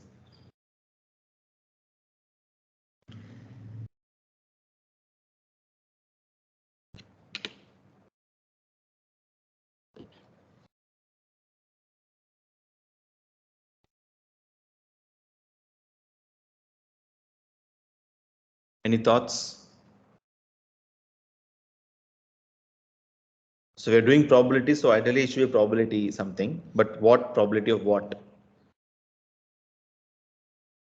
There is probability confident like that I solved that problem. I'm sorry?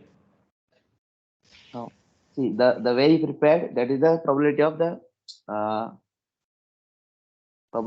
confident 9 by 10 into 0.2, something like that, sir. We didn't think of this probability. So see, so the way you're solving intuitively correct, not a problem, right? But the point is there's a strong math behind it, and that's why it's intuitive. So I mean, yeah. So try to build that base. So here, so okay. So what are we trying to do? We're trying to say whether we want to know what is the so solving or not solving. That is the variable that we have of interest, right? Okay, somebody's on chat. Preparation to solve A. Yes. So yes, that's the. So how do I write that in a probabilistic format? Solve. Yeah. Solve. Go ahead. Then A. S given A. Probability S given A. Probability of given A. S given A. Yes, that is correct. So what are S we given saying? A. Yes, exactly. Yeah. So 1 second, just a moment. S given A equal to 9/10.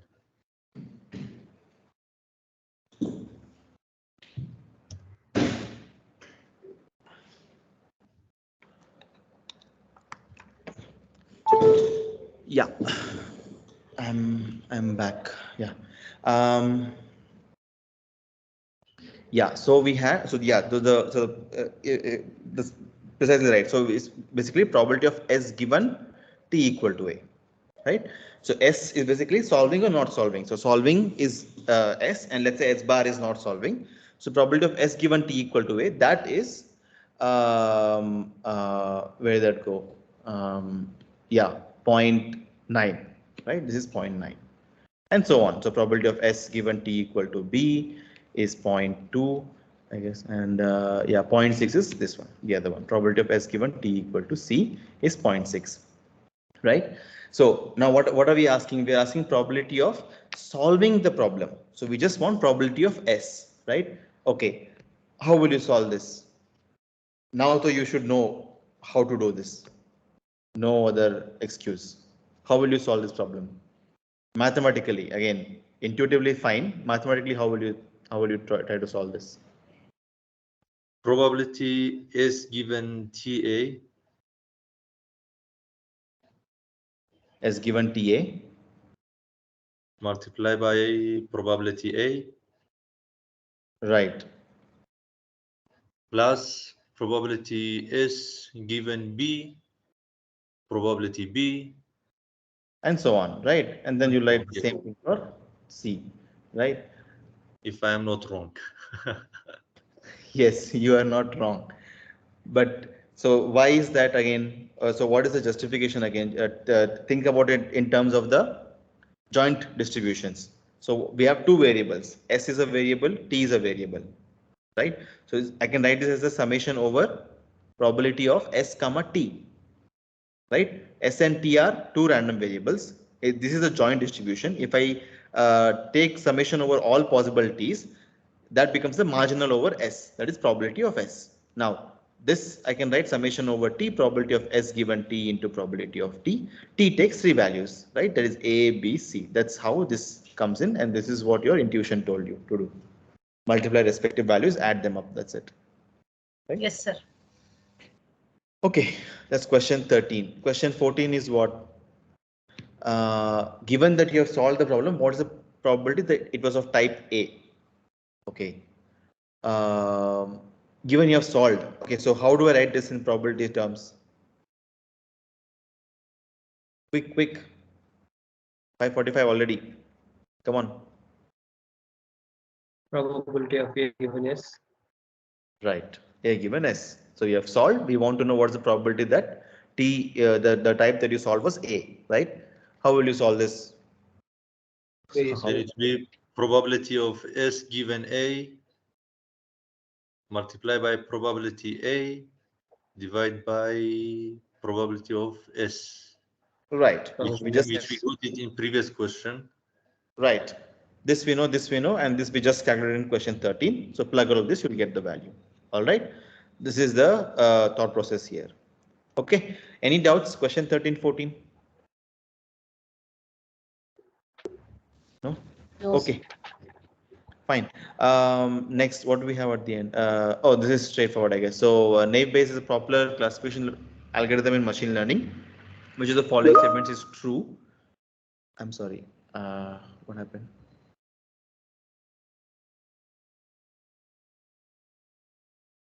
Question 15C also should also be an answer. So naive Bayes can handle missing values in the dataset without any special treatment. Uh, mm, no, I mean you can actually work with special missing values in multiple different ways. No, in naive Bayes, you can either consider it to be a separate class, or you can say that I will not consider that whole data point itself. So I wouldn't say it's uh, any special treatment at least. naive Bayes. So A and B are for sure. I mean, I guess all of you are aware. D is wrong, but yes, C, it's, yeah, I wouldn't say it's without special treatment. Yeah. Sir, I check it C also, but my answer it was wrong. I don't know. C, I think. So, Sir, if I'm not wrong, I think only decision tree has this, right, sir? I mean, it can right. handle missing values. Correct. Because by construction, the way we look at decision trees, all possible values and all of that. Um, Here, the issue comes in, for example, I guess when you move into continuous features and all of that. So, yeah. Yeah. So, I mean, just, yeah, take it as a learning, but yeah, without special treatment cannot be done for naive Bayes at least. Okay. Fine. So this is the week 4 assignment questions. Um, question. What else did I have? So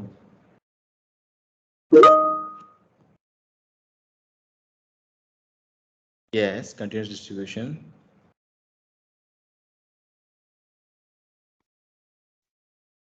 So Jitendra, I would suggest you can unmute if you want. Um,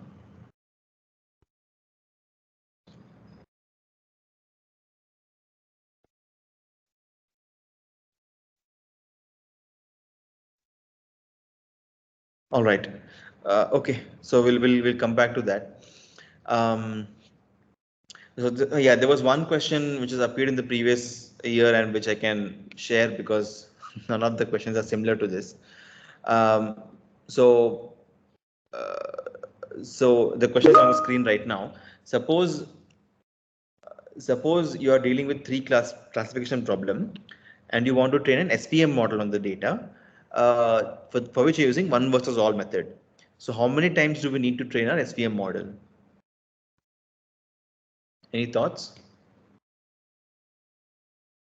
Hello. Hmm. The mic is working, sir. Hello. Yeah. I can hear you. Sir, I thought that missing data can be a continuous distribution we assume, then intermediate point we can definitely probability we can find.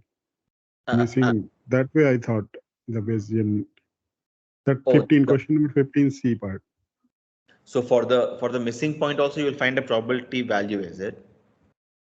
So if we assume some for continuous distribution of CDF, some CDF we have, we can find in between points probability we can interpolate. So that way, and since I was not much detail into this Bayesian network representation, so naive Bayesian especially, so I just Googled to read the sort, and there it was mentioning. So thought there it was written that missing points can be handled by Bayesian network, not naive Bayesian, but Bayesian network. It was written. Right. So let me do one thing. Let me ask for more clarification. Hopefully, so I don't think they have released the solution PDF yet. No. Okay. So I'll ask them to clarify this point in detail. Is that Okay, is good? sure. And any sir book you suggest where we can get not very detailed, but in a short books where we can get the essence at least. Any good book on this Bayesian network in machine learning also. So again, Bayesian networks. Yeah, I am not fully in touch Or with any this. good So blog yeah. or any genuine other like lectures of Stanford or MIT, some where which one is like giving the essences at least all without leaving the concepts, major concepts. Right. Because in lectures it was just mentioning the names and but it's okay, good content was good, so that's why I joined it. But details it should be covered more. And I would not able to attend all the session because parallelly I'm doing 3 NPTL, so all the session are 6 to 4. So at least one I need to do at a time I can attend. So anyway, I can manage that, but just that details should be there. Okay. And your session was really good, and that is the reason, sir, I didn't leave the course. That Thank really. you. Okay. Thanks. Thank you. Yeah, no worries. So yeah, so books for general ML, if you were asking, right? So so there is something called as Elements of Statistical Learning. This is a really Okay. good book. Um, uh, this is And one. so I am from electrical background, so notations are only a different in CSC. I think representation mostly things are there also in electrical, but the terminology are only different. Uh, I'm sorry. What? Sorry. Sorry. Actually, I'm from electrical background. The Okay. notation and representation are mostly in that binary tree that are CSE, right? Right. Yes. Okay. So, but I Ah, solve these all questions through my like basic prop theory, and that is, ah, I get the answers. No issue yes. in that. Yes. Okay. Correct. Because I mean that's the root, right? On that is where we start building all these models. So if you have a strong hold on the basic probability settings, then all of these should be very straightforward. So which is exactly why I'm imploring you to you all, I mean, in the sense to try to understand all of this. So three things you need to always look at: conditional distributions, marginal distributions, joint Yes, sir. distributions. So Yes. how do they interact with each other?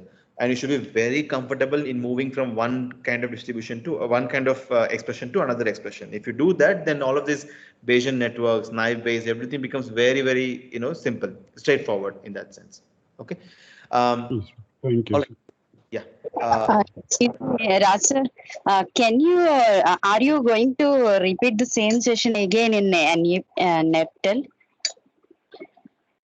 in NPTEL, And uh, actually, why I asked you this question is I could only attend your lectures on last Saturday and this Saturday, but I'm not a bit clear about it because I can't able to write the examination. That's how I'm thinking. But yeah, I'm an IoT tutor. I desperately required this session, and your session is very good. So right from the start, I couldn't able to follow. So can I reappear for the same this thing? ha, Is there ha, any possibilities of it?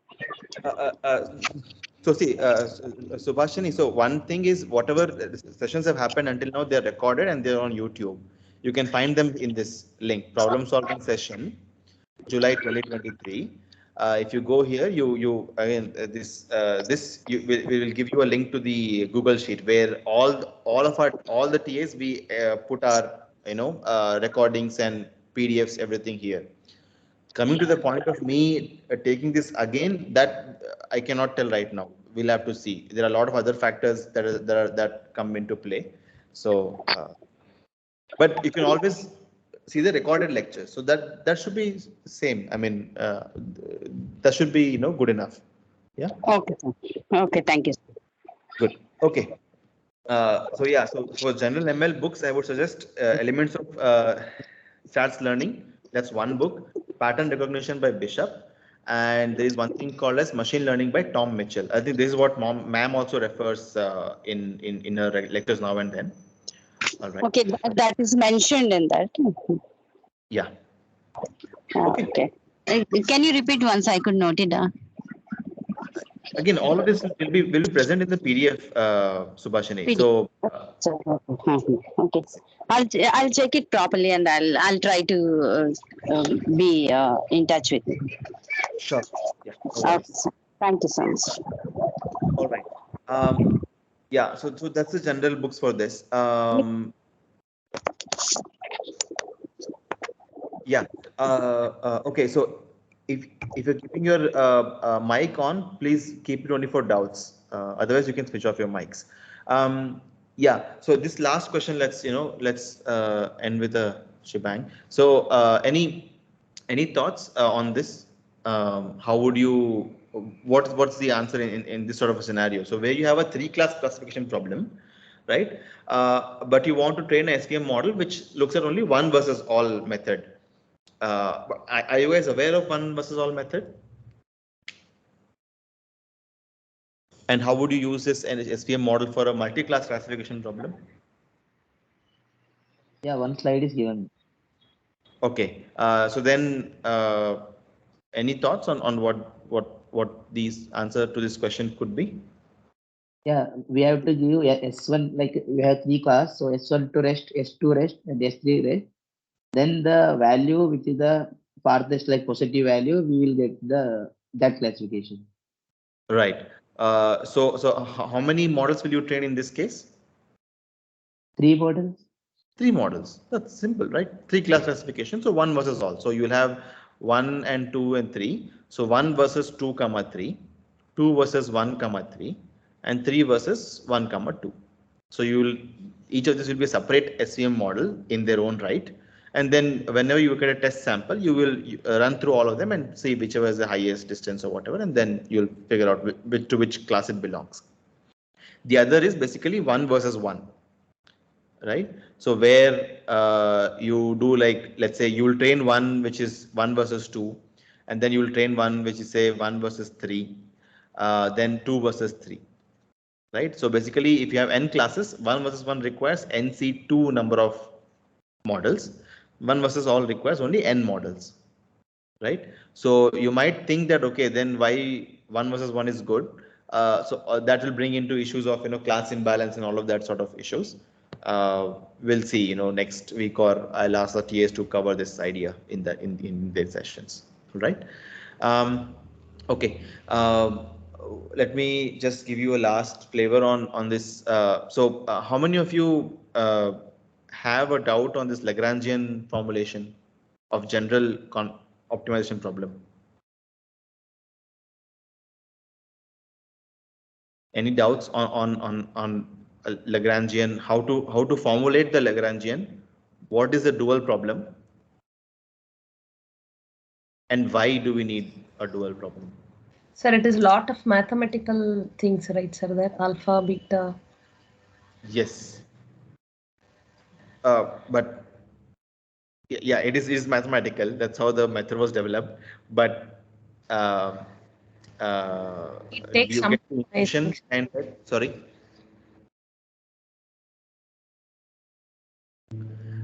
Okay, so let me quickly cover what we're trying to do here. Okay, so let's say there's a problem that you want to solve, something like this. Let's say, right, minimize x, or minimize f naught. Let's say some function f naught of x, right, over x. I want to minimize this such that it has to satisfy some constraints, right? That is, let's say fi of x less than or equal to 0, but I equal to 1 to m. So I have m constraints. Each of those constraints are inequality constraint, which is less than or equal to 0, right? And I have, let's say, some constraint which are, let's say, hi of x equal to 0. This is I equal to 1 to p. So I have p number of equality constraints, m number of inequality constraints for this problem. Now, generally speaking, a constraint optimization problem is difficult to solve. So rather, one thing that we do is we build something called as a Lagrangian. Okay, in which we form something like this. We say this is equal to, like, this Lagrangian is equal to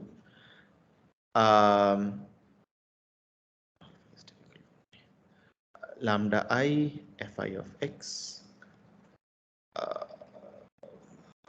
I equal to 1 to m, I equal to 1 to p, nu I hi of x.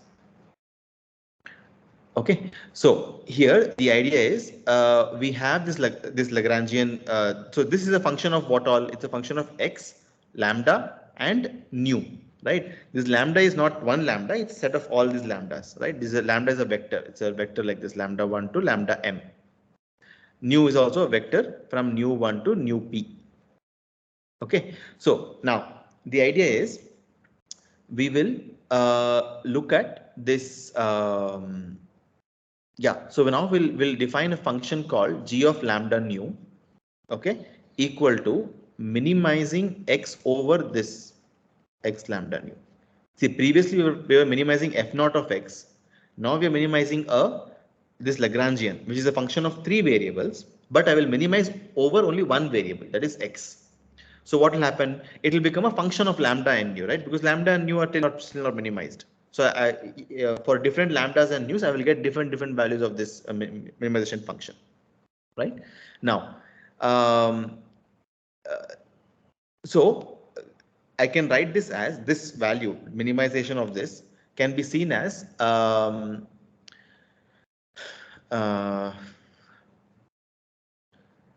less than, check that.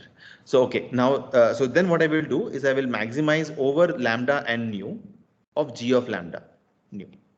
Okay, so I will call this maximization, this maximized value as something called as d star, let's say, right? And we also have another constraint. So this is basically such that lambda is greater than 0, all lambdas, lambda I for all lambda I equal to 1 to m, right? Now, so what I'm doing a maximization of a minimization. Okay, so I minimize first, then I maximize with this lambda greater than or equal to 0. So if I do it in this form, I get something called as d star. Okay, now in the same way, if I do something like this, I do lambda greater than or equal to 0 comma nu of x lambda nu, and then minimize over x. This is called as p star, let's say. Okay, now what the theory tells you, and if interested, we can do this, next session, is this d star will always be less than p star. That's point number 1. Point number 2, d star will be equal to p star only under some conditions, which is exactly what ma'am says, something called as Karush-Kuhn-Tucker conditions, right? So KKT conditions, if they're satisfied, only then d star equal to p star. Now, why do we care about all this d star, p star, and minimization first, maximization afterwards? Because if you see here, this maximization is a simpler version of this problem. Why? Because we have only one constraint, that is lambdas have to be greater than 0. That's it. This minimization is unconstrained. I don't need to worry about constraints while minimizing this this Lagrangian L, right? So generally what happens is, if this holds, the dual problem is easier to solve. Again, easier in quotes. There are ways to quantify this. So dual problem is easier to solve. So if we can prove something like this, that the dual problem, okay, this is called a dual problem. Solving it like this is called the dual problem. Hence, I'm using d star, and solving it like this is called the primal problem, right? So so this dual problem is easier to solve. So we try to convert from the primal to dual version and try to solve it. This exact idea is used in your SVM, right? So when you move from the constraint, like we had so many n number of constraints for, let's say, the hard margin classifier. For soft margin, you had 2n sort of constraints, right? So all of those became into a nice little, convex function, which you can solve using that SMO algorithm, which ma'am mentioned, right? So that becomes easier to solve, and it also gives us an intuition for using kernels, right? Because all of them turned out to be some sort of dot products. So we can use kernel trick to basically use a more complex version of the same data point instead of doing that computation in hand, right? So that is the idea of Lagrange and kernels. Now, all of this, if you want to understand in more detail, there's something called as convex optimization book by Boyd. Very good book. It will also give you some idea about how to view all of this in a geometric sense. So people who like to understand geometrically, you should read this book, and others you can read to understand why this is true, when does this happen, etc. and all that. Okay, fine. So we'll stop the class here in case no other doubts. Any doubts? Sir, can you clarify why you taken the max there? What is the reason? I don't understood. All others are clear, but see, min is my target purpose. Yeah, This the one you're G saying? new. Yeah, same, yeah. Right. So, Absolutely. okay. So the idea comes from this actually. So the point is your g of lambda nu is actually always less than p star. Okay. So what we are doing is, imagine this is the lambda nu space. Okay. So what are we saying? And let's say this is the p star value. Okay. Now the point is this g of lambda nu will be a function like this. Okay. Now the point is we want to find this function is a lower bound on this p star value. We want to maximize the lower bound. We want to come as close to p star as possible. So hence what happens is you want to maximize over this g of lambda nu function. So you will take, different ways of maximizing this. So the point is you will reach, let's say this is D star. This is a D star for the dual problem, right? You're maximizing over this lambda nu space. Now, if P star becomes equal to D star, you're in luck. Why? Because this maximizing this is actually easier than minimizing the first problem, the primal problem. That's the reason we do this.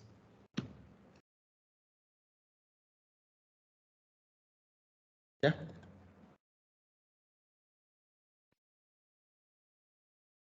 Any other doubts?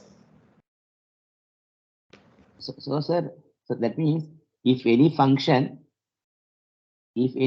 I have, I can make a mapping to another function where it is able to make the always less than, then I can apply this rule in generic.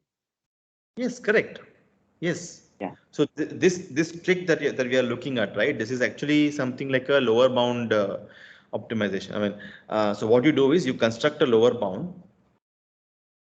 You construct a lower bound on your function. Let's say you want to maximize some function. You construct a lower bound on that function, and then you maximize the lower bound, right? So maximize the lower bound.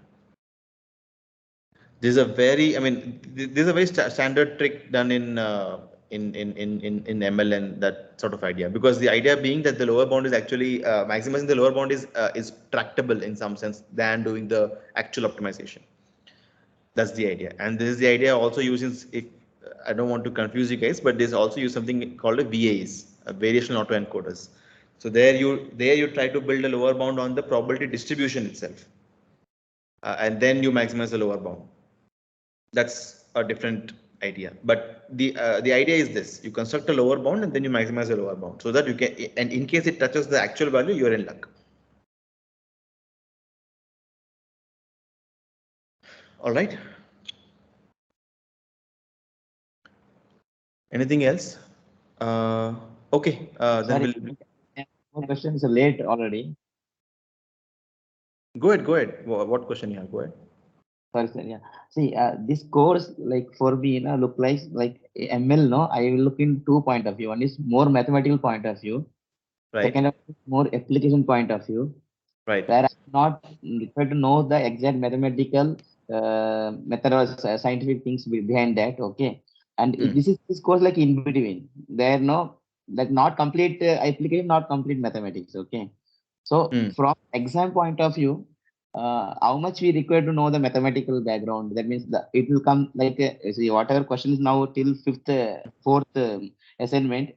The last one is a little mathematical, but you are able to solve it. Is it like that? Exam point of view, how much we have to, because the Lagrange all I see very difficult when I started learning now.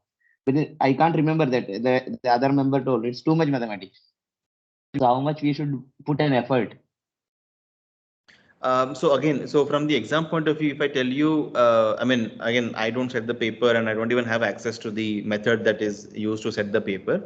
But I would say a reasonable assumption is the kind of problems that you get in assignment is the kind of problems you will get in the in the exam paper also. All right. So try to understand, try to see how are you able to solve the assignment questions.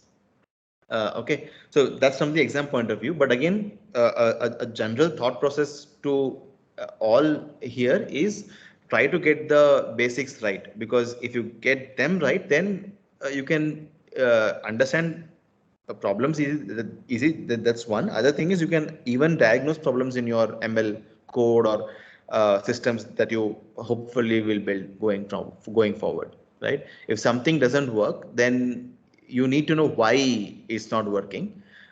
One good way to do that is, if you know the math, then you'll be able to understand, okay, what to look for in the first place. What metric should I look at, or what part of the network should I look at to see, okay, if things worked out or not, etc. Right? Yeah, thank you. Okay, sure.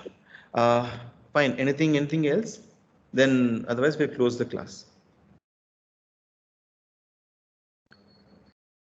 Okay, see you guys next Saturday, same 4 to 6 p.m. Yeah, and I'll ask the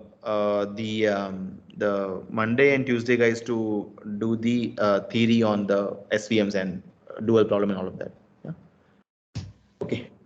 Thank you, sir. Yeah. Okay. See you guys next. Sir, on Monday, what time you will be available to discuss? There's a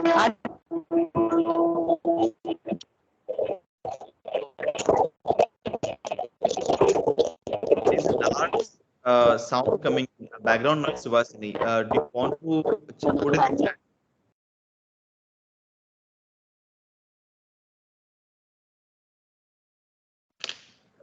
So Monday and Tuesday are also 4 to 6 p.m.